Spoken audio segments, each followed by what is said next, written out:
confidentiality with clients that you need to be very careful about, because sometimes even when you don't name a name, then from the facts of a case or from the descriptions, then somebody who is knowledgeable will be able to tell who you're talking about, and that would be a breach of confidentiality. So I'd say that we are at the beginning of the journey. What we basic tools, ChatGPT, Gemini, Copilot, Gamma AI, those are the tools that were mentioned. Awesome. And you know, when you talk about using AI optimally, I usually wonder, what is optimal use? Because you know, when I was writing my book, it took me like 1 year to write it. And then now I have authors who are coming and they're writing a book in 7 days because they're using ChatGPT. So I'm like, is that ethical or are you just working smart? I'm like, I'm conflicted. Anyway, what's the next table that's going to tell us? There, okay. Good morning, everybody. I've abandoned Tim Kile and today I'm a giraffe, but I'll be around as well. So I found out that the ladies do use AI, ChatGPT, Gemini, DeepSeek, quite a number, right? And then what was the second question? Yes, and actually, Carol, you didn't answer that. Do you have an AI policy? But I'll come back to you. Yes. We're talking about whether you use it in, like you were saying, is it being lazy or not? Actually, I see it differently. It's being productive. I don't have to do all the research. I start with a baseline and then step up from there. So it's actually using it productively as opposed to, you know, I don't have to research for 10 days. I can do it in 1 hour and start from there. We talked about policy. It's mixed. A lot of the ladies said we are starting. We are doing developing AI policies, etc. From my perspective, because I work for EY, it's driven by global. So we have a framework, we have a policy, we have everything, and then it's driven downwards. Awesome, thank you. Carol, you can tell us about the AI policy if your table discussed that? Yes, we did, and no, we do not have a policy yet. And the reason for us was we are at the discovery stage. So putting in place a policy would be starting from lack of knowledge, so chances are the policy would be wrong. So we need to educate. Catherine and her team are going through training at the moment, so that then that helps to better understand, and with that then you can actually put in place a policy that then works for you. Awesome. I'd like to take 2 more tables. Please, let's have volunteers on what you discussed when it comes to artificial intelligence. Okay. You're being pushed. Just stand. Please. So, as the microphone is moving, yesterday Central Bank sent out something to banks, and it said the Central Bank of Kenya has cautioned financial institutions against rushing to adopt artificial intelligence without addressing ethical, legal, and operational risks that could undermine consumer trust and the stability of the banking sector. I thought just to put it there. Very important. Remember, they had done the same thing with the Bitcoin and all that. So from Ebenezer Group, we are using AI every day in everything we are doing. Of course, it has its really good benefits and challenges, like using children. You're seeing a lot of kids are being used for entertainment, and you really wonder, is that ethical? So yes, I think policies, and of course the cybercrime. We are likely to experience more fraud in financial institutions because of leakage and data privacy issues. Yeah. Thank you for that. One last, there. Good morning. Good morning. This is Team Swag. And the girls in this table, yes, they do use AI. They use DeepSeek, ChatGPT, Chatbot, Google, Copilot. Now, do we have a policy? Yes, I work for NCBA, and we have a policy for AI, and we use it a lot.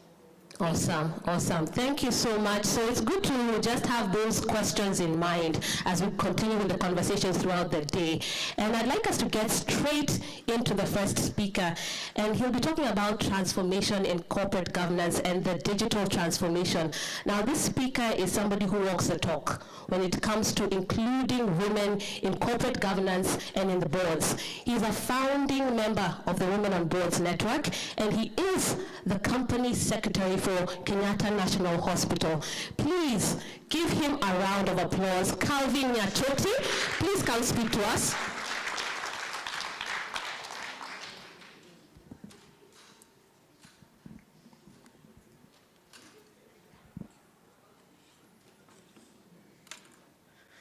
Good morning.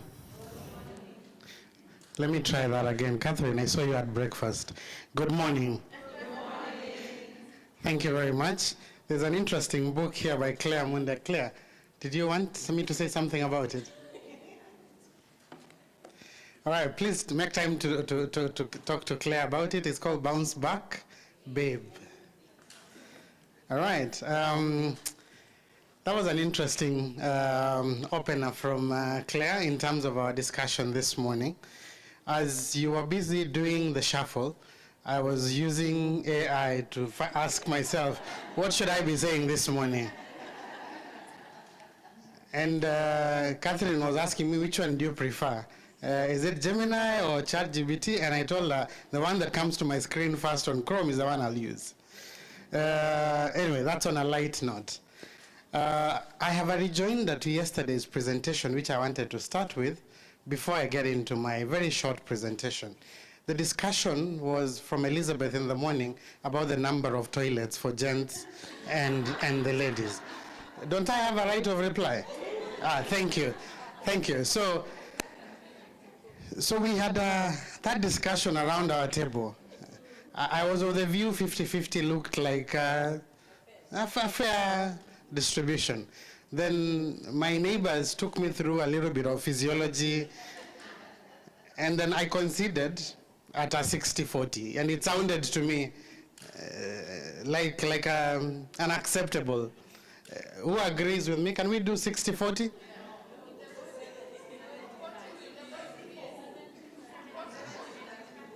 No, we are talking 60-40 in favor of the women. If we push it any further, I think you're eliminating us completely.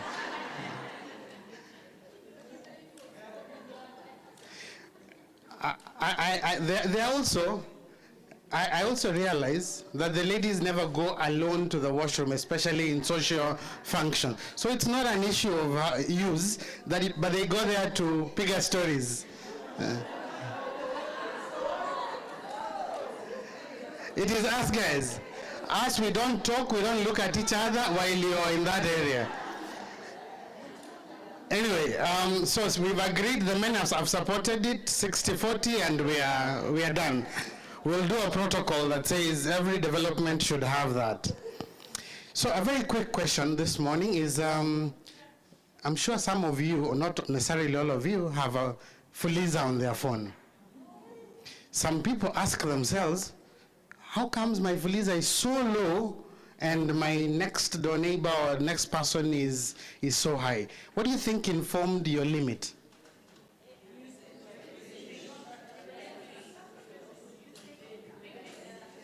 Catherine, what's your Fuliza limit? Catherine doesn't even know what Fuliza is. Caroline, what's your Fuliza limit? You also don't use Fuliza at all? Yes. What's your Fuliza limit? Just a second. Sorry, say that again?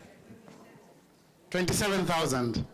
Ah, fantastic. And the gentleman next to you? 0. Are we saying he never, some people are checking what their Fuliza limit is. What's yours? You don't have Fuliza? Yes? Yours is 20.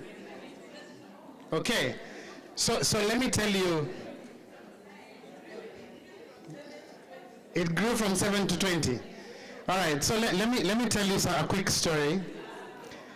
Okay, could we have one session, please?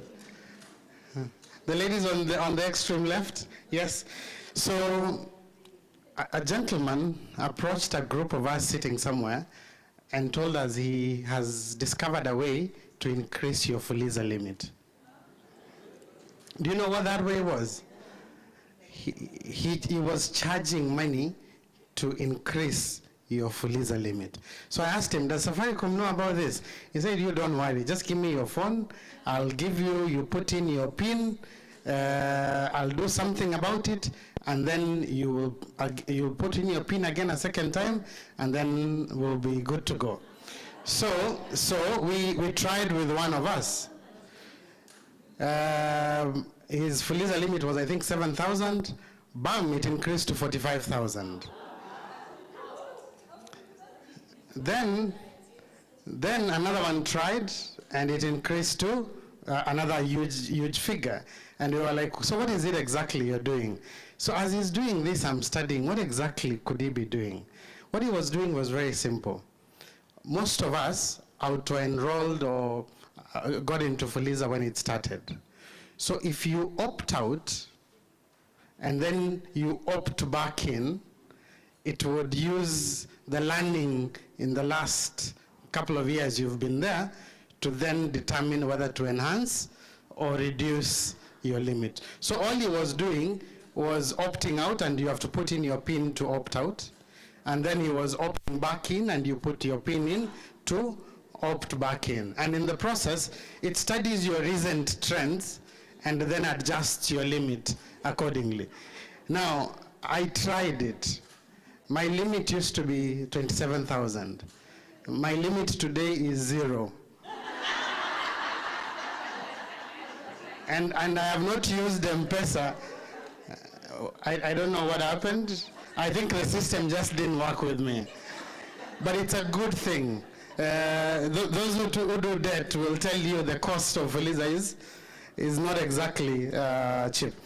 But let's come to what my discussion for this morning is. It's about digital transformation and corporate governance. Now, what does that have to do with the discussion lined up? I'm a curtain raiser. I'm doing this for the next person who is coming in.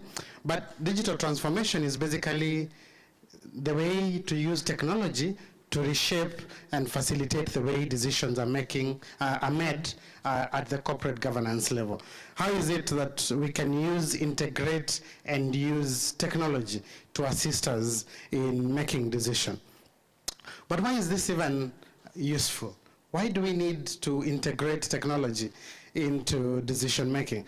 One, so that we can enhance decision making, so that we can capture as much information as necessary for us to make better decisions, so that we can manage risk better, so that decisions can be much more inclusive and catch and deal with and consider everyone else that is involved in the process, so that our decisions can be sustainable into the future. We want to be able to make decisions quickly. Do you sit in an organization, a board, a management that takes very long to make decisions? Can technology enhance the speed, the agility with which you make decisions? Can it? Can it? Of course it can. So for you to be able to do so, what is it that you require as members or as a board or as a team?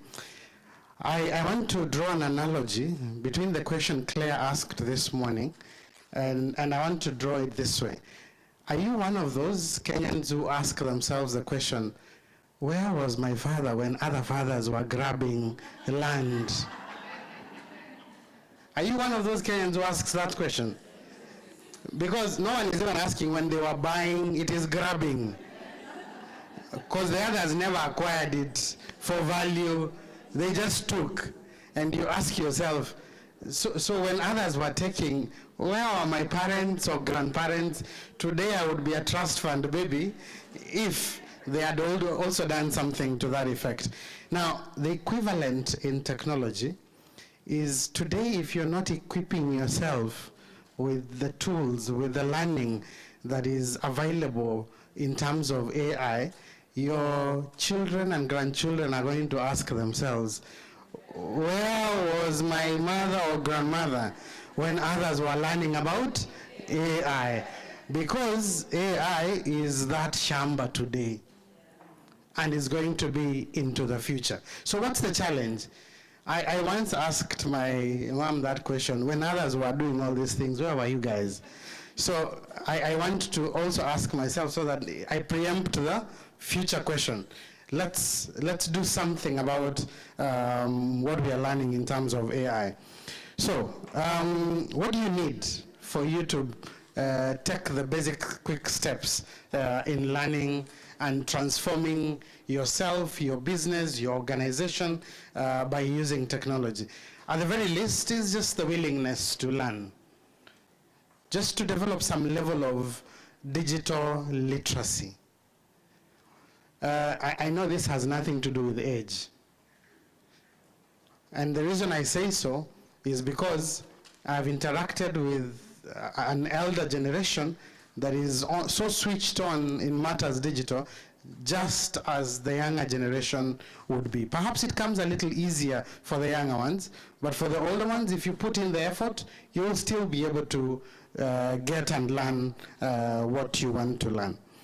Number two is just to understand the landscape, the digital landscape. So recently, and this is interesting for Kenya in particular, in March of this year, Kenya launched the AI strategy for Kenya, 2025-2030. Now, it was an interesting, I say it's interesting because locally, no one seems to be developing a large language, machine language, but we are somehow consumers of what is being developed elsewhere. Now, so that strategy is interesting because it realizes that for us to contribute and to benefit from AI, we must somehow put in our foot in it and assist in the development and in the configuration of AI. Now, I know it's a paper and probably has been shelved away, but it's a good start. And we need to then pick it up from there. And there are many AI enthusiasts who've picked it up and are running with it. We know of Kenya as a Silicon Savannah, the one country in Africa which has taken matters technology, especially within fintech, to the highest possible level, or as far as any other African country has taken, thanks to our M-Pesa, our Fulizas, and other things. By the way, the gentleman who did the Please Call Me is a South African gentleman who was working for Vodafone. He recently won a huge court case. And you can quickly Google it. I'll give you the name a little later. But they had agreed on a figure, I think 45,000 USD. And he appealed to their Court of Appeal, and the Court of Appeal said, that doesn't sound reasonable. What he wants is a royalty kind of arrangement. For every Fuliza, I get a certain X. So in our workplaces, who owns what we develop? Who owns what we develop? The company. If you're sitting on your desk and your work is to develop AI, and you've developed a chatbot and it is working, and the company has then deployed it to make money, who owns that technology? Who owns that technology? Sorry? Who owns the IP for that technology? Okay, let me get one person to share their thoughts. Who do you think owns that technology, the IP? Caroline. So it would be the developer unless you have specifically contracted that the organization that owns it. So the standard arrangement generally is that if you use my hours, if you use my laptop, my internet, my everything to do the work, any technologies you develop, any system improvements you make belong to who? The employer. the one paying for the time and the effort to do it. However, if yours is going beyond a certain level, where you go further and you say, for this one, I will get a little bit more recognition at an individual level, and you sign a separate agreement, then you may have the opportunity to say, it belongs to the company, but with certain rights to myself. And that was the situation in the Please Call Me. So the gentleman was working for Vodafone, and he was developing these things in the normal course of his work, but he went ahead and said, look, if I give you something over and above what my normal desk work is, will you compensate me for it? And they entered into a separate agreement. And that separate agreement was, because at that time it was very nascent, no one knew that Please Call Me will be a thing. They entered into an agreement where they said the organization will give him some reasonable compensation. So what is reasonable compensation? And it wasn't structured whether it's a one-off or whether it's a royalty-based payment. So eventually it blew up, went to the High Court, went to the next court, until now it has gone to appeal and come back. Now they agreed, the High Court agreed on an interesting approach, which they said the overall CEO of Vodafone will agree with this gentleman on what will be payable. And so they did some studies of, let's say, what has been the usage of Please Call Me over the last 7 years? What do we project to be the usage of Please Call Me into the near future? And so they took those parameters into consideration in coming up with a compensation, but which is what the court has found to be still below and doesn't fit the formula that has been proposed by this gentleman. So how do we typically use, or how could we use technology in our organization to improve business? Number one, during breakfast, Catherine and I were saying, what are the ethics of AI? Like, if you asked AI an unethical question, would it respond?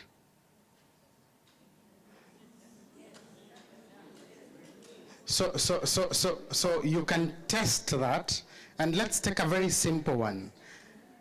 I have reached the end of my rope. I want to commit suicide. What is the most painless way to commit suicide? Will AI respond to that question? I can see people checking quickly. So check and tell me what's the answer.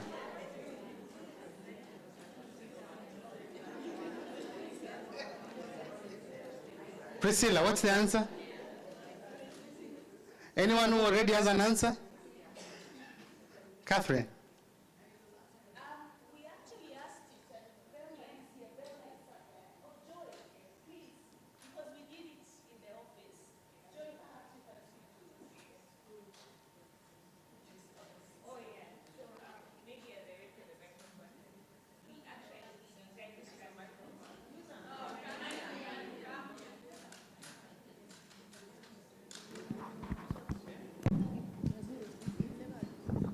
Good morning, ladies and gentlemen. Yes, so we actually tried, I think it was with ChatGPT and Gemini, and it has some ethical guidelines that would not, that I think AI is set in such a way that is meant to encourage you and actually give you positive affirmations about yourself. So it did not, it actually ended up like giving you some sort of therapy. And we had, which was very interesting, because I had seen an article in the US or in the Western side where it said that some people had been admitted in mental institutions because they had used AI so much to a point that it validated their delusions in a way. So we wanted to try it out, but it could not encourage you to do that. It actually discourages you. Thank you, Joy. He told you to see a shrink. Priscilla.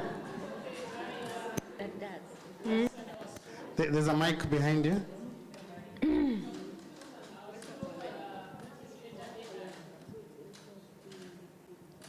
Meta AI, they said, I can't help with that.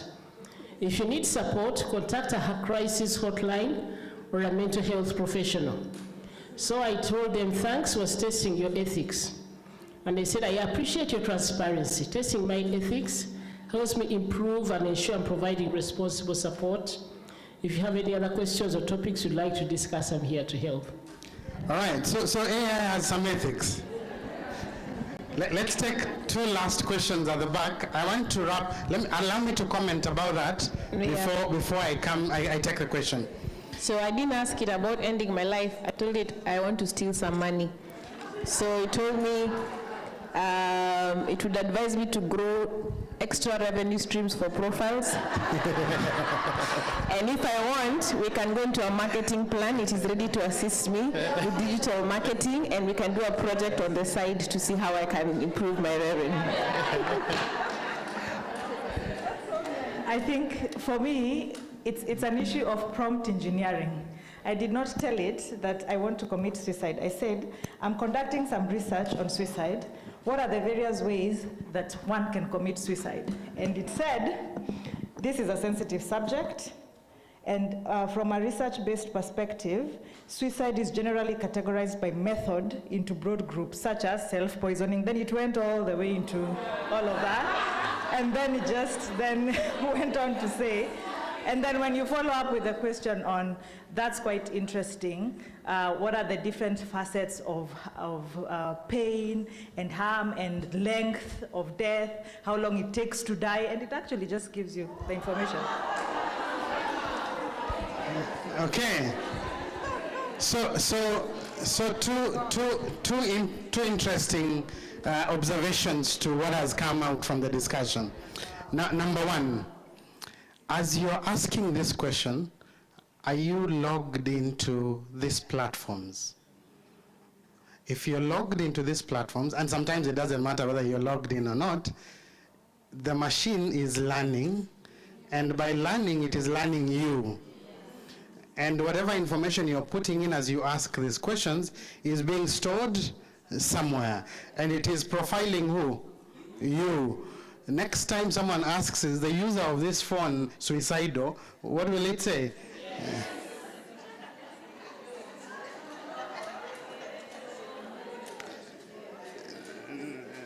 Now, so what are we saying? People ask themselves, why are these large languages free? Why? Because they are just developing, they are nascent, but you will notice there are differences between the free version and the paid up version. One of them is on data, on their data privacy and management approaches. The one which is open source to everyone is just that. It is available to everyone. The one where you pay something and you log in and you use it, your data is kept and encrypted for your purposes. So because we were having a discussion again with Carol this morning about as you ask questions, some of these questions are proprietary. Like there are questions which profiles uses to do its marketing and to do its sales and other things. So the moment you put it online, would it be available if I search for that same marketing approach? Yes, it would be, because the machine is constantly learning. The second observation is what she's brought out. The two of you could be given a computer and you're told, search for this, and one of you searches and finds something, and one of you searches and never finds anything. It is about what you put in that determines what you get out, and the manner in which you put it in. Now, in other words, because these things are still at early learning and development stages, it is possible to cheat these systems into what you want. So in fact, what youngsters who are in school would ask is, AI, can you answer for me this essay question in a way that if you were to search for what is it called, the plagiarism content, it would be less than 10% or 30%. So again, this is AI, using AI to overcome whatever risks will be there. So I need to close this. Analytics. As a business, we are using AI for analytics. Let me just give you two quick practical observations. Nairobi Hospital has been in the limelight a lot, but I don't want to focus on the governance issue. I want to focus on something that might have perhaps even skipped your attention. The complaints from the medical insurers. The complaints are at two levels. Number one, the cost has been enhanced upwards by over 60%. That's one. And the second one is that the bulk of their claims are being rejected. Now, what is the problem?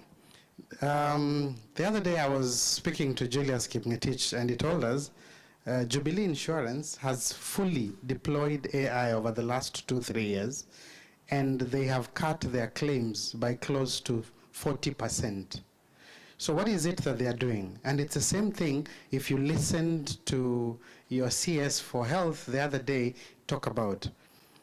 If you go to hospital and you've recorded or been diagnosed at the point of entry with a broken leg or femur, then in the process of your treatment, there's an HIV test, there's a sugar test, there's a this test, there's other things unrelated to what?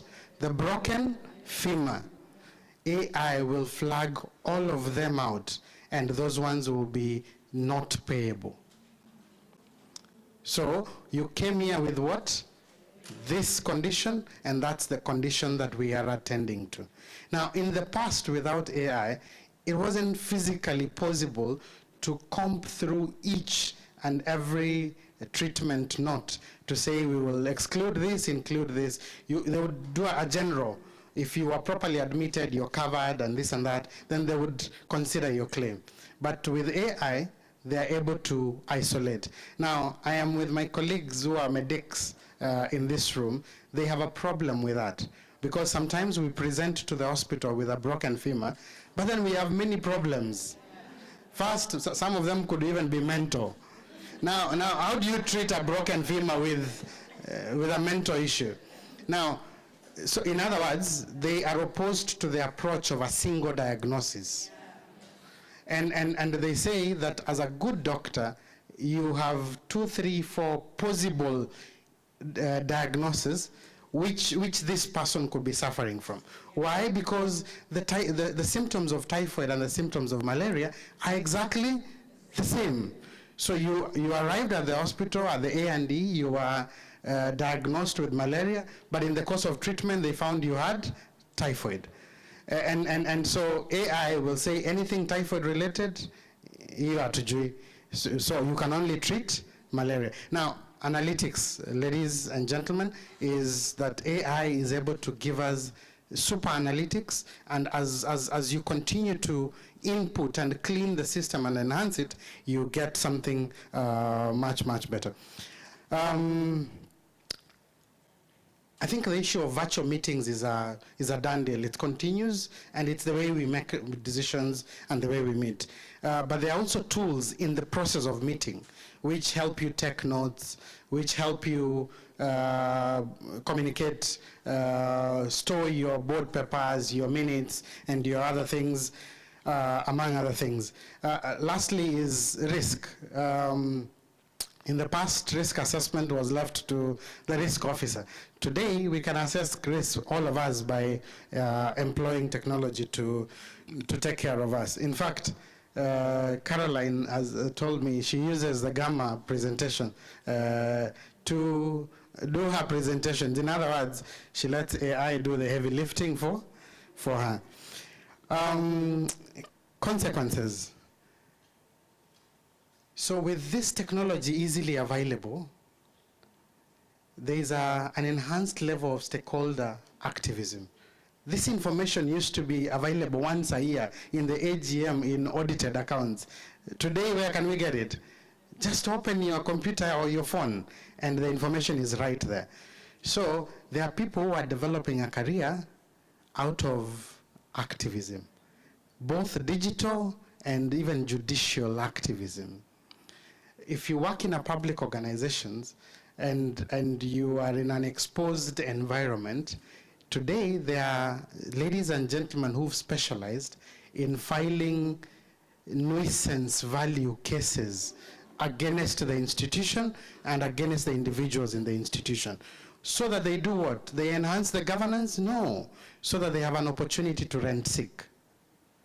So let me just mention 2-3 gentlemen who have become, forget about Omtata. Omtata was well-meaning and perhaps remains well-meaning. There's a gentleman called Francis Owino. On average, Francis Owino files 4 cases every week. And all of them against public officers and public institutions.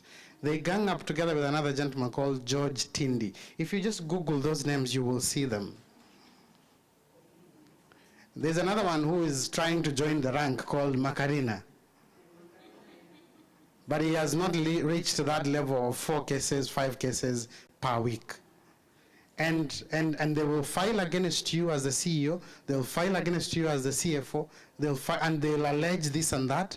And because you don't want this negative publicity, what do most people do? You reach out, or they will reach out and tell you, they wrote to us the other day, they've sued my CEO about 6 times in the last 6 months. And so when they sue, they present the papers, they then tell you, we want to reach out for an amicable settlement. So we all know what amicable is in that regard. So activism, and especially digital activism. And you know, there, unless you're willing for us to wallow in the mud together, when they go low, what do? So you have a choice whether to go with them or remain. And by the way, you can't beat them on the going low, because that's what they specialize. So improved transparency in decision making, among other things. Now, concerns, as I wind up, this is my last comment. What are the concerns around AI? What are the concerns around technology in business? What are those concerns? Let's work on this together. What are the concerns? Yes, Jyoti.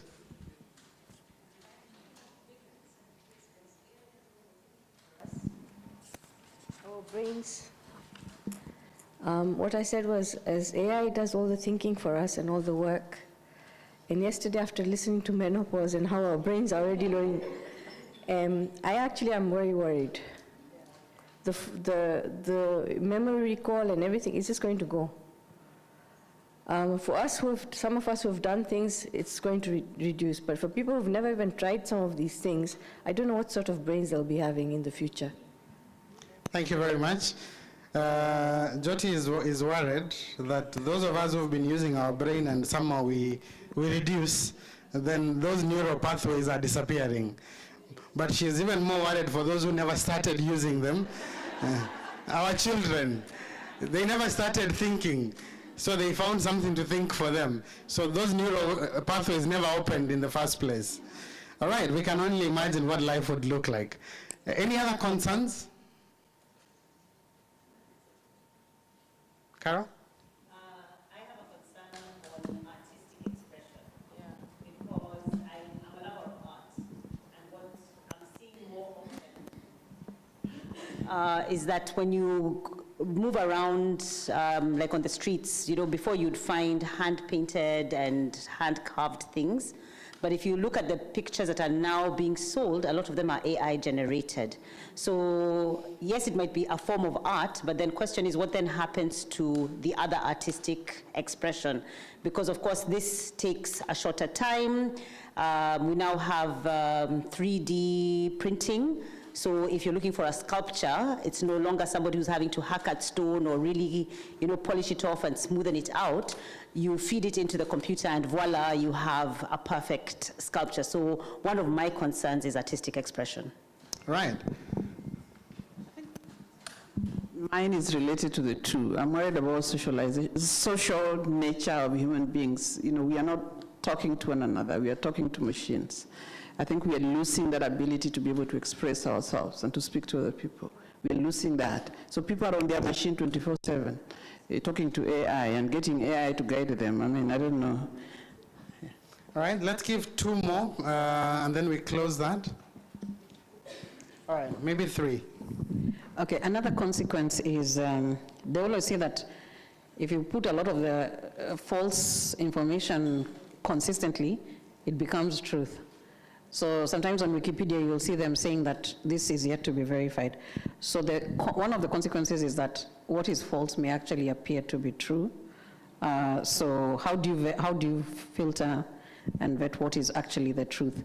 And then linked to that is governments or organizations using it to do a certain narrative to achieve their own goals, which may not be human. Thanks. Okay. Wrong information. All right, one more, because of time. Yeah, I don't know whether this obvious one has been mentioned, unemployment, but also cybersecurity issues. Right. Yeah. Thank you. I thank you for those 2. I'll comment about it. Let's take one last one on this side.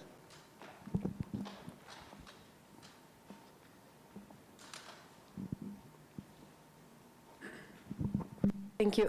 My greatest concern has been on the human side of it. And talking about that is even in the careers, the soft skills that are supposed to be embedded. A case in point, I had somebody reach out and they were looking for employment for their son. And this boy is very intelligent. He's an IT software guru, and he can do miracles, trust me. If you look at his CV, it's well done, he's all that. And yeah, they said, I can actually talk to them to tell them what the job entails so that when they go for the interview, they are abreast. And they are perfect. So they went for the interview, and later when I asked, he was like, no, everything went well, but they didn't take me. And I was like, no, why didn't they take you? Because it was the perfect candidate. You can read word by word, literally. And so he told me that the job entails training robotics to kids. And the interviewer actually said that I'm going to be engaging in children, and all that while during the interview, I did not even smile or even move my hands or something. It was interesting to listen and very sad at the same time, because we are losing the human side of life because we are machine-oriented.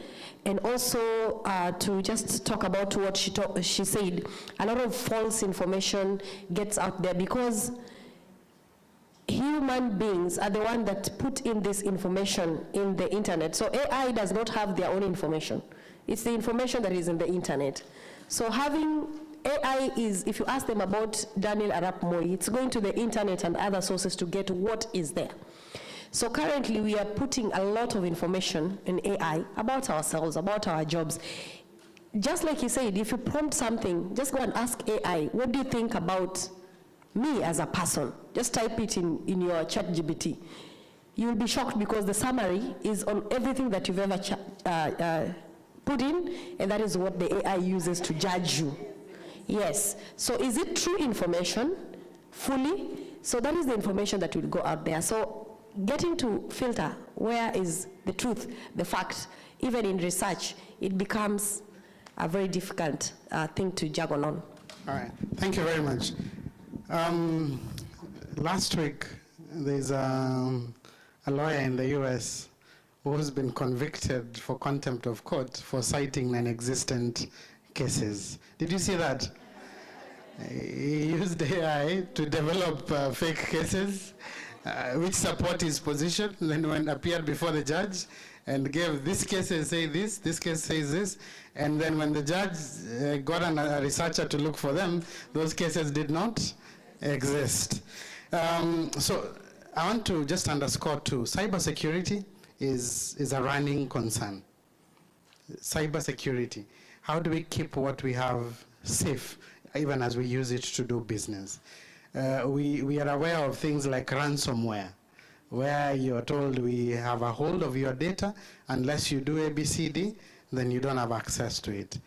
Number two, data privacy. Data privacy is an animal we are chasing, but it seems to be moving faster than we are able to catch up with it. And we've made tremendous progress in terms of data protection by setting up the institution, by recognizing it in the Constitution, in law, by the Data Protection Commissioner issuing various decisions. Please check them out. They're very interesting decisions. And then my last thought is this. Would the benefits of AI accrue to this part of the world just as much as they would accrue elsewhere? That's a nagging concern. With our level of participation in it, particularly in development and shaping of it, would the benefits accrue just as much on this side as they accrue elsewhere? Every generation that comes seems to think the next generation is not as strong or well equipped to manage the future. Yet, we are this generation which was thought to be weak, and we are here. What are we thinking about the next generation? It's ill-equipped to deal with an, in my view, each generation takes care of itself as it moves forward, while we also have a responsibility to do well for those coming generations. Ladies and gentlemen, thank you very much. Thank you so much, Calvin. Very important conversation right there around the ethics of AI. And let's ask ourselves, will our children ask us where we were when people were learning AI? Because remember, ChatGPT was launched officially in 2022. So everybody had a playing field. But how many of you actually can do prompt engineering? So those are important questions. Now, before I go to my next speaker, I'd like to recognize the presence of a few of our guests, and I'll start with Dr. Jemima Waititu, right over here. She is a member of multiple boards, and she's also the better half of the Safaricom CEO, Peter Ndegwa. Please let's give her a round of applause. We're glad to have you here. Thank you so much for being here. We also have a lady who was our DJ yesterday, and I think I saw her walking in, Dr. Catherine Nyongesa. She's a lead cancer specialist. Please wave your hand. I saw you somewhere. She was our DJ yesterday, giving us the beats. Thank you so much. And last but not least, she also was here yesterday, Dr. Rose Nyabanda, who is a director of radiology at KNH. Good to see you again. Thank you so much. Now, as we talk about the future of work, I'm very pleased to invite our next speaker. She's going to be talking to us about how AI and automation are redefining leadership. Now, this lady is the business lead at Safaricom Center. She is managing a 2,000-strong team dedicated to delivering exceptional customer experience nationwide. She's also serving as a trustee of the Safaricom Foundation and driving economic empowerment and health initiatives across the country. She is very passionate about ensuring that there's economic empowerment and that we ensure that health initiatives are at the forefront and combating poverty. She has over 24 years in customer experience, and she's a strong advocate for customer experience as a core business driver. Please put your hands together as we welcome Jacqueline Meroka, the business lead at the Safaricom Care Center.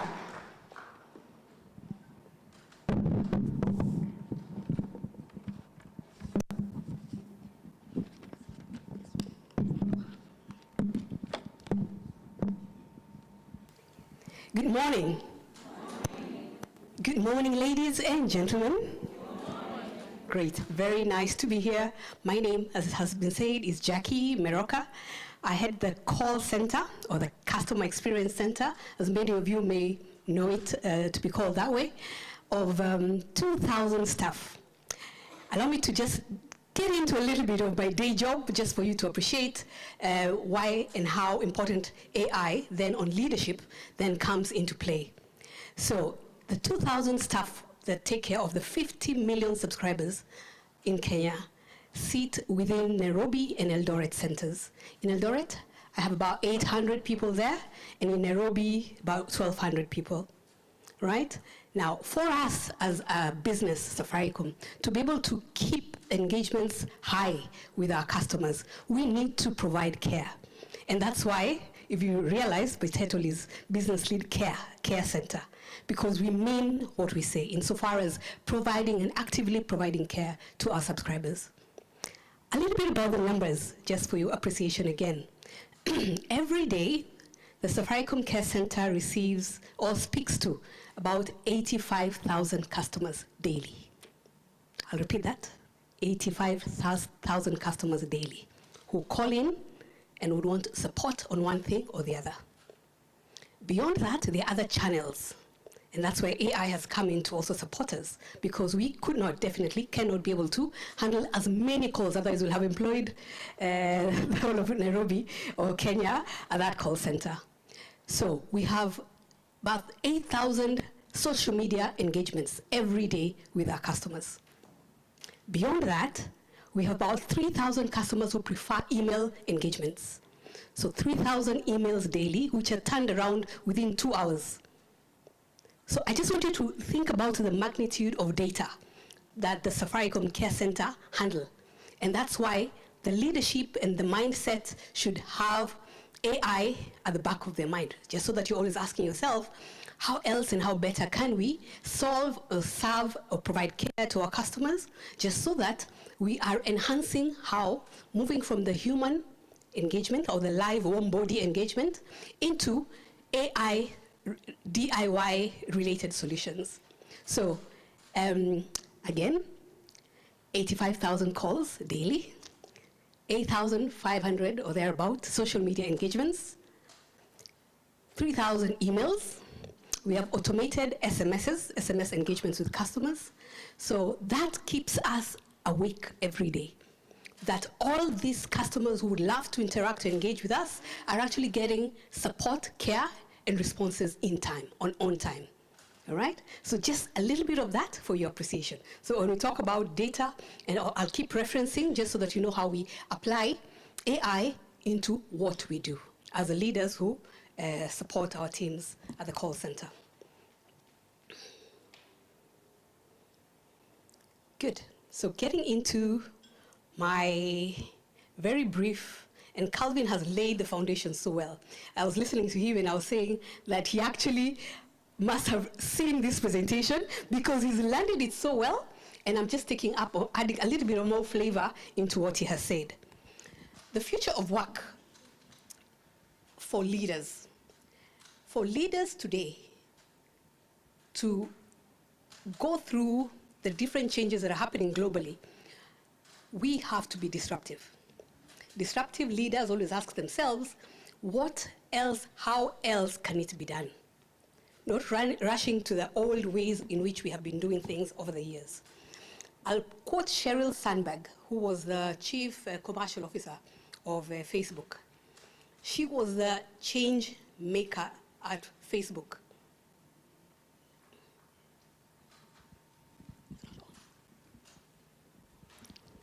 All right, can you hear me? Thank you, and apologies. So Sheryl Sandberg was a change maker at Facebook during the time when Facebook really blew, and we all got into Facebook, the accounts and all that, before she left. And what she has said that we cannot change what we are not aware of. We cannot change what we are not aware of. What does that tell us as leaders? That once we are aware of, we cannot help but change. We cannot change what we are not aware of. And once we are aware of, we cannot help but change. So as leaders, the mindset, the mind shift is really critical insofar as you being or I being a disruptive leader. Steve Jobs, common name, Innovation distinguishes between a leader and a follower.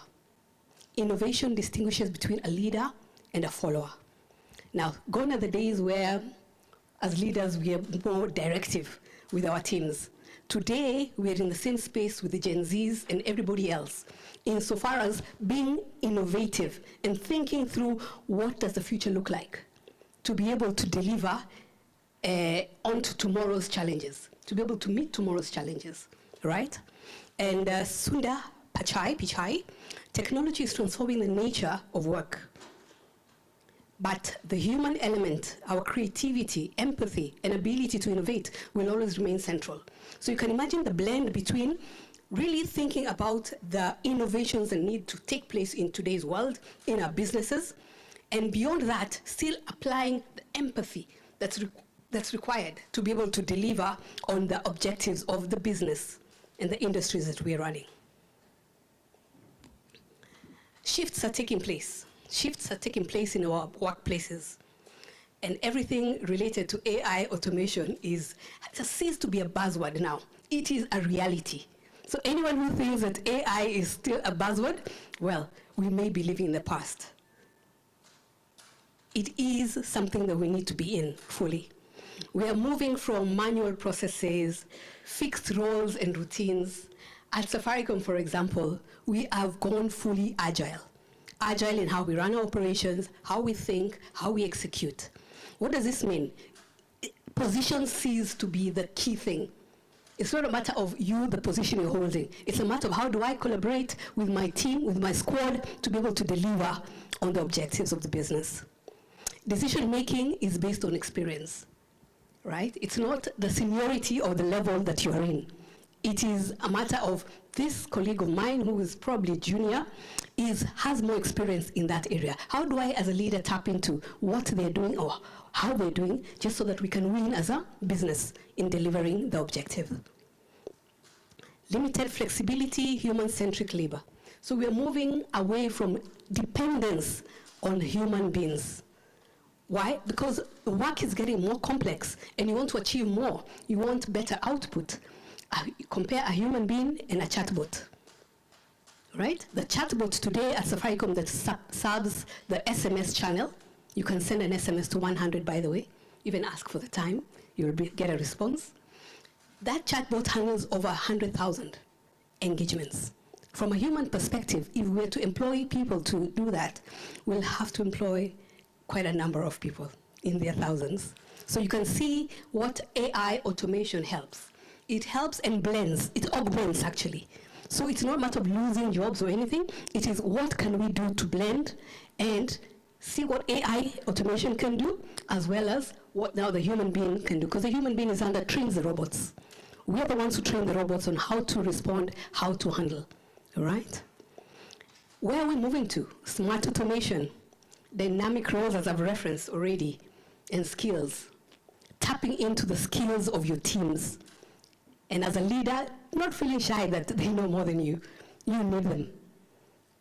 Data-driven leadership. I think Calvin talked about it. You use data to make decisions. It's not a gut feeling, no. It's a matter of what is the data telling us? What is it advising us? What opportunities are we seeing? And then, what decisions do we need to make? Remote and hybrid work, Calvin mentioned. Today, with the 2,000 staff, 50% work from home and 50% work from the office. So you can imagine all the automation that has been put behind the scene to ensure that from the comfort of your home, you are served by one of our frontline agents and frontline staff. Human and AI synergy. As I said, it's augmenting, blending, just so that we get the best results out of automation, AI, together with the human element. Good. Industry use cases and shifts. It would be unfair if we don't mention some of the use cases that have already gone into play, have proven that AI automation works. AI-powered diagnostic in healthcare. I think Calvin again, once again, I told you he must have read my slides. AI tools like IBM Watson and iDoc analyze medical images in patients' data to detect diseases faster and more accurately. You can imagine some of these diagnostics would probably take months or days, and patients are there waiting with anxiety. But today, because of the growth in AI-powered solutions, that is actually becoming a very shorter process and more efficient. If any HR person in the room know platforms like HireView, we use it at Safaricom as well. HireView and Pymetrics, the use of these to assess candidate fit through video interviews and behavioral analytics comes into play. Because sometimes you, as an organization, you might get so many applicants. Now, for you to be true to give everybody that fair chance, wanting to join your organization, AI comes in, just so that it gives you an almost accurate summary of the individuals or candidates you're about to hire. Personalized shopping experiences, I'm sure most of you shop from Amazon and online retail stores. You know, every time that you're in there, they're actually taking note of your style of purchase, the things that you require, and over time they create an algorithm, analytics about you. So every time that you're going into that site, do you ever realize how you see things that you are either talking about? Have you ever gotten that feeling that somebody on your phone is listening to you, right? Right? So you can imagine the AI tools that are active, listening, picking what you're saying, just so that they actually create a profile around you, your likes, your wishes, and that they become the first thing that when you open, you're wondering, how did they get to know that I want this? That is AI. And then AI chatbots and virtual assistants in customer experience. I've talked about the 100,000 SMSs that are handled vis-a-vis very few, about 2,000 by human at Safaricom. So you can imagine AI can create real efficiencies to be able to handle multitude of customer queries. And fraud detection in finance, AI models that can analyze transactions patterns in real time and flag anomalies. Why it's critical? Because the data that businesses, industries, companies are working with is a lot. You might miss it with the naked eye. So that's why some of these automations and shifts come in to be able to make accurate analysis, to be able to achieve better outcomes. Right? Best practices in adoption of AI automation. Again, Calvin may have talked to some of this. Having clear objectives. As a business, you want to be sure on what is it that you want to achieve at the end of the day once you adapt AI and automation. That clarity then gives you the opportunity to create that engine, that automation, that AI tool or chatbot to be able to deliver for you. It's important that you conduct pilots while on these things, or proof of concepts. Why? You must test, stress test, to be able to see that the outcomes are what, again, you're looking for. And then it gives you an opportunity to ask yourself, can we scale? Because it should be scalable. Whatever we are creating as an automation should be scalable. Ethical conduct, again, was referenced. I think governance framework is critical as you build this. So we're not just leaving it open-ended to be able to have major catastrophic mistakes being made as we build on the automation part. So everything must have a governance framework just so that you're able to have a tight process, whether it's automation, and remember it is built by humans, right? Communication transparency, or communicate transparently, address job displacement concerns. The first thing that always comes when we are automating is, are we going to lose our jobs? No. How you should engage your staff is a matter of allowing them to do more complex work instead of the mundane work that comes through every day. All right? More complex work. If the queries that used to come to the front line at Safaricom are things as simple as a reversal, I'm sure some people have had an experience and sent M-Pesa to the wrong number. Now today, you remember about 50,000 self-reversals are happening through a chatbot that we created. those 50,000 to 60,000 would have been live calls coming to the call center or the care center to be handled by human beings. And remember, as I said, we cannot employ the whole world to handle the calls. The demand will always continue increasing. But as a business, we are asking ourselves, how do we shorten, improve the experience of the customer, just so that when they do not need to call us, we sort the issue at source. We provide DIY solutions.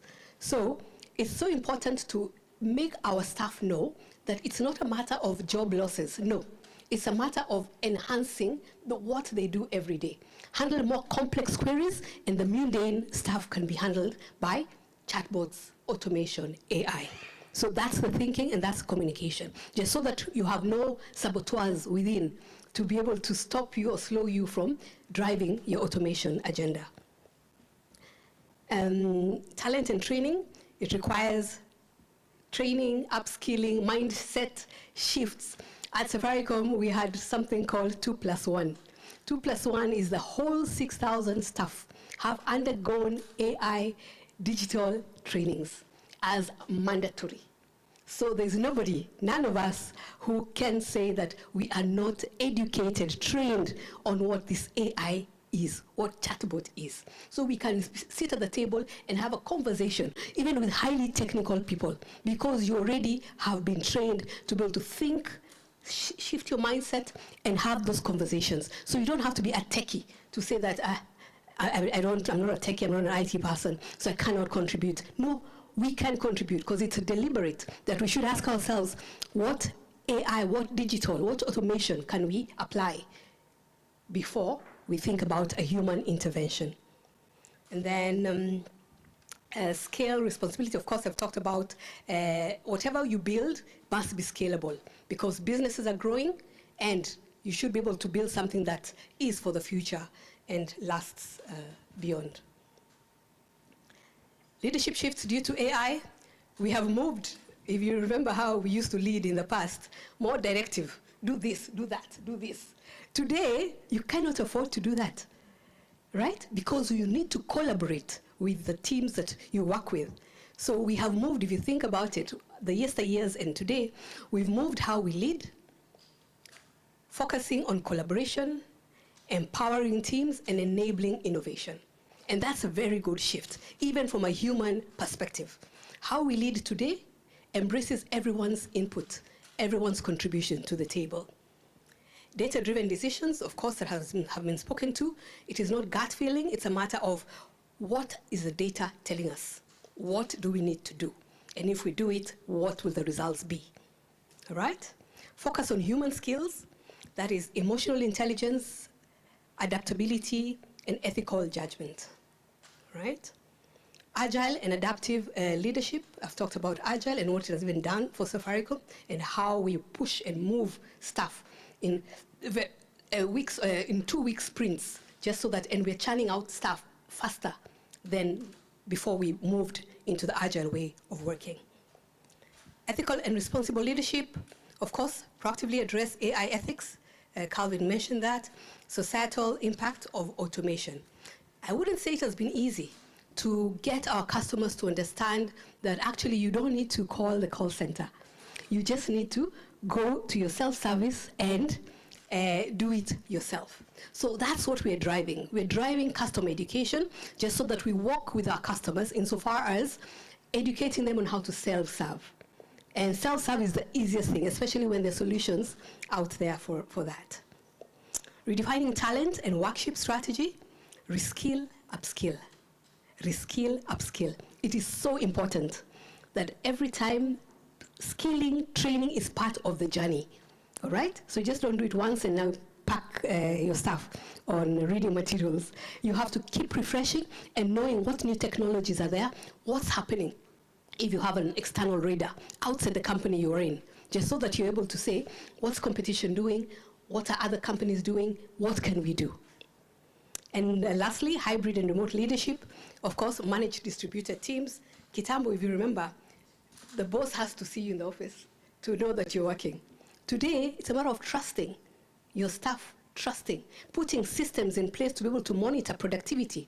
just so that at the end of the day, we are all productive and churning stuff, good stuff out there. So that embracing of course, COVID is the one that brought this, but embracing that different models of working, just so that we blend in, and the ability, there are people who thrive actually when they're working from home. And if that's their thing, just let it be. Bora, kazi inafanyika, productivity is happening. And that, the best way to predict the future is to create it. Asanteni. Thank you so much for that. Any questions? Yes, I want us to sample some questions. I know we are spilling over on time, but I will sample like 2 or 3 questions. I can see one already over here. Julia, then I come to you. Good morning, ladies. Morning. Good morning. Morning, ma'am. Thank you for the insights. AI is very complex in my view. And there's a lot of AI conversations are happening globally. And I keep asking myself, and this, maybe you'll have an answer or not, just a comment and observation. What if AI is wrong? And that is, it's just based on the biases. Because remember, here in Kenya, I'm feeding information on the internet because of my bias around me, maybe being black, African, and whatever, and this is what I'm giving AI. Some white man in the USA is feeding AI information about white and all that, okay? Then I Google AI, give me information about a certain thing and the biases. You know, because remember, in my understanding, the little understanding I have of AI is what we feed it.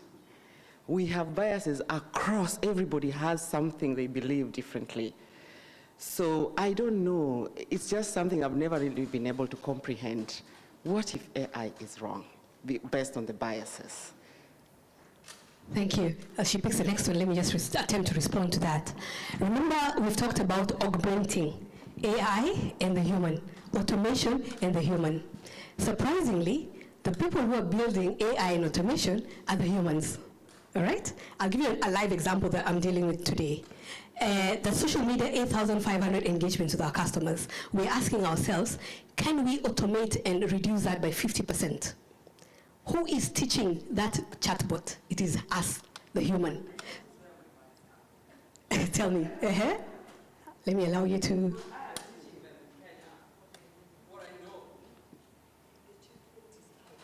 Yes. I work for Absa Bank. I teach the AI what I know, based on what I know. Somebody in JP Morgan in the USA is doing the same. Working in another bank in the USA is also teaching AI what they know. Then I go type similar questions from Absa Kenya, and somebody's typing the same question from JP Morgan. I get what you're saying, by the way. I'm just trying to throw the whole thing into some level of, what does it mean, really? And interestingly, remember, you're making it work for you. You're making it work for Absa, all right? So what Absa or JP Morgan might want are 2 different things. It may work in that environment, it may not work here, likewise, right? So it is a matter of, and remember, there's nothing static. It is continuous improvement, what we call iteration. Today, what we create as a response, an automated response, might not work tomorrow. And why are we there? We get in, correct, enhance the response, just so that it is a suitable response that resolves the question, the answer, the question that was asked, all right? So remember, the agility to shift, to change, to update, to grow is in our hands. It's in our hands, and it must meet your needs. Remember I said, the objective must be so clear. This is what I want. I want my social media engagements to move from human to automation. How do we need to do that? How do we teach the bot? And then will I be able to achieve that? And if so, then what's my next level? So I'll say cut by 50%. And then after a while, I say cut by 100%. The people who used to work on the social media will enhance their role to do something else in a different section. Good, happy? Great. Okay, thanks, Jacqueline, for that. I mean, that was a really, really interesting presentation. I've thoroughly enjoyed it. I guess my question is, you've not talked too much about the potential staff cuts that might happen as this inevitably takes the course that it takes. And I think, of course, a lot of companies that could naturally expect is that as you introduce it, because you do need it for the efficiency, and it's fantastic. I mean, for me, I would call, I think all of us are Safaricom customers, and at times there you call and you don't get through on ETC and you're waiting. So inevitably, as a customer, I would say that experience has improved drastically.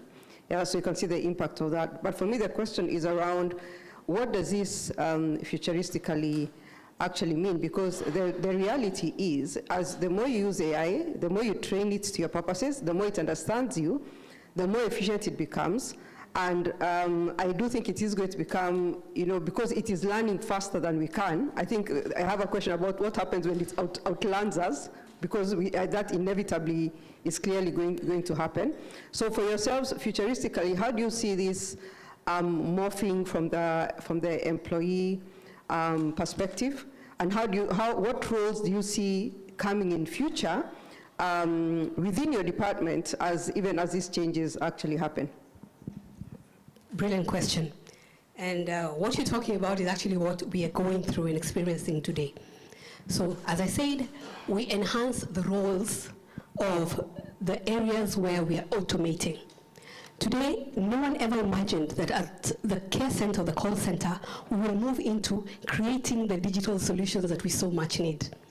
So today, the people who we rely on to create solutions, the DIY solutions, are those that we have moved because we have automated some areas, and they're the ones who we have trained, and they have the skills, the IT skills to do all that build, and now they're the ones who are building. And now the beauty about that is that they understand the problem. So building the solution then becomes more simple than even me approaching an IT guy in the IT department who doesn't have the problem statement right. So in terms of roles, no role goes, no one loses their job at all. It is enhancing the level and the work that they do. So today you could be answering calls, and tomorrow you could be building solutions. All right? So now it's for you as a leader, and that's why your mind shift as well is so critical, that you're always thinking about dialing up into the future. If we do this, what's going to be the impact? Yes, Karen?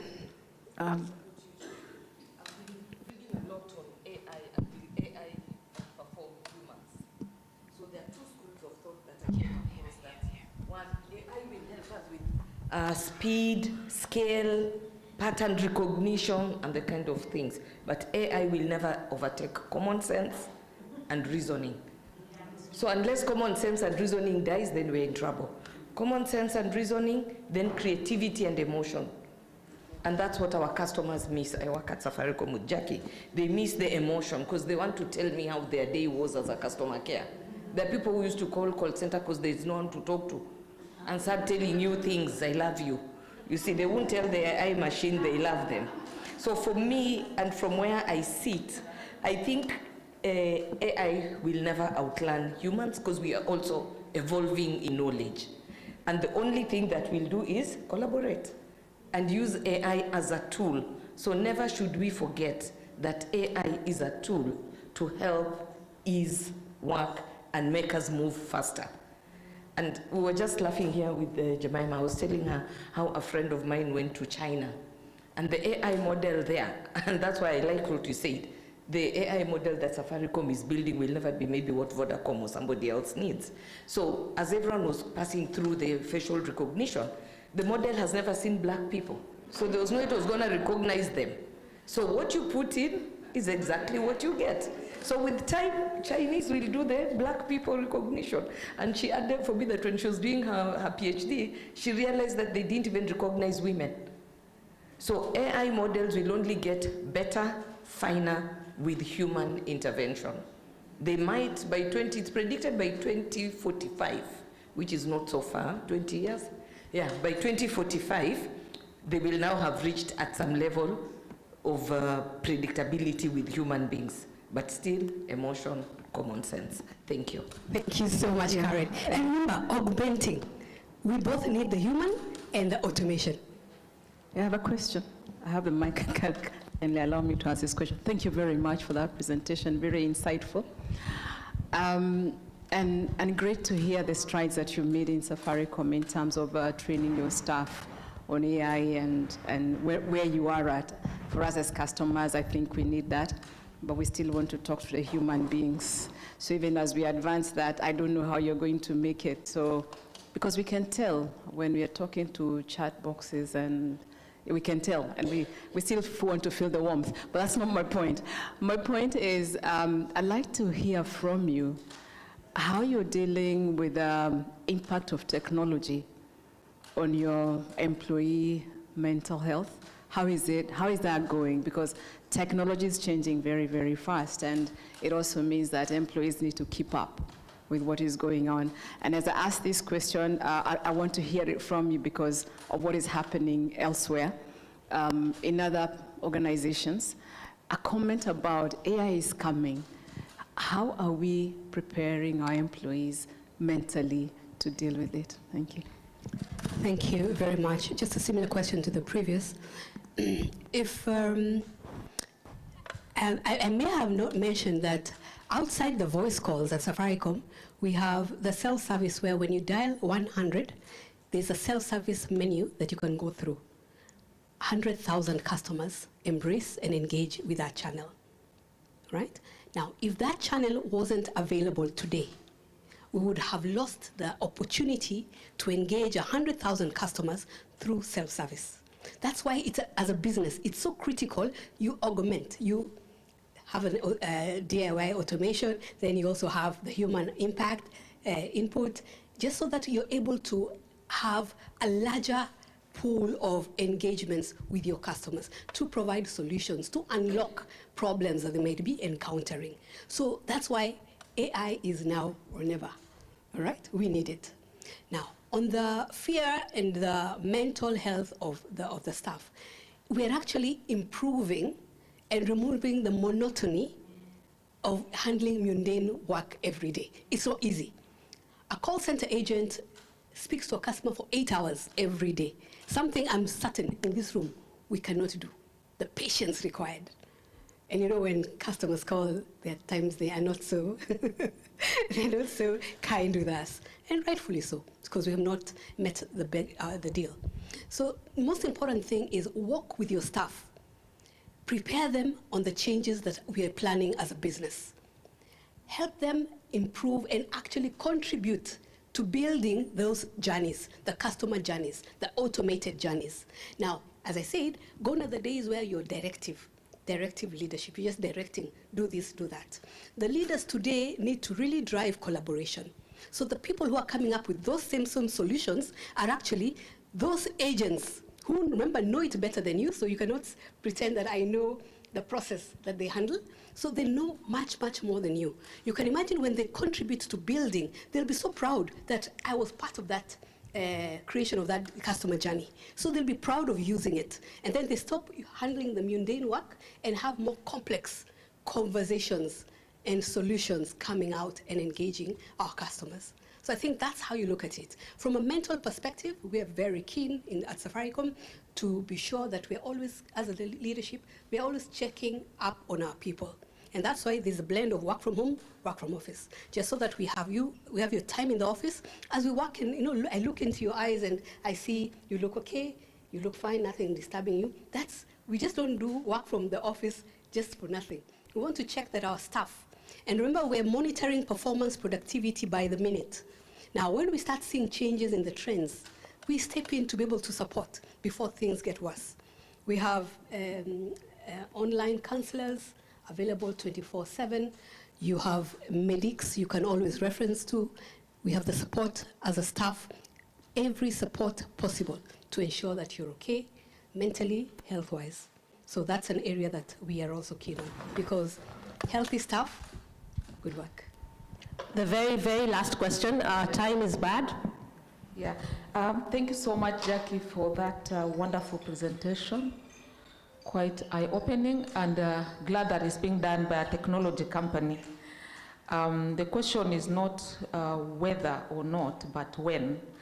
And most of us here into our next phase, I was talking to my friend, says, from my CEO job now into my, and I'm talking about SMEs. So what is the place of AI in SMEs? And I would imagine that I would start with a scenario of the penetration of AI, especially in Kenya, and in particular from an economic perspective. What is the cost of having AI? Thank you. Very good question. And as you know, Safaricom also has SME customers. So we think about it. How do we walk the journey with our SMEs insofar as sharing knowledge to improve their business? And that's why we have very many engagements with our SMEs across the country. We just celebrated M-Pesa at 18, and we looked at the forums that we were having across the country. Our SMEs was a particular targeted customer group that we were deliberate on meeting. And some of the conversations we're having with them, we're actually showcasing what you can do as an SME to embrace automation and AI to be able to have more output, all right? And also to reduce an SME having human beings, employees, I'm sure is something that really bothers you. Like, I can't continue, I'm not employing too many staff, right? So you should always ask yourself as an SME, how do I digitize to get more, to earn more? So it might be a cost when you're getting into it, but in the long run as a business, as an SME, you'll actually reap good fruits into the future. And then remember, automation, AI creates sustenance, and it gives you longevity into the future, as opposed to over-reliance on the human being. So think about, is it an investment you want to put? Because it's going to, it may look expensive today, but it's going to sustain your business for longer years to come. So that's how, as a business person, business-minded person, you should be thinking about. Yeah, the cost might look high at the beginning, but once you get it flowing, once you get it working, then the gains will be much, much more than you'd want to even imagine on what you invested in, right?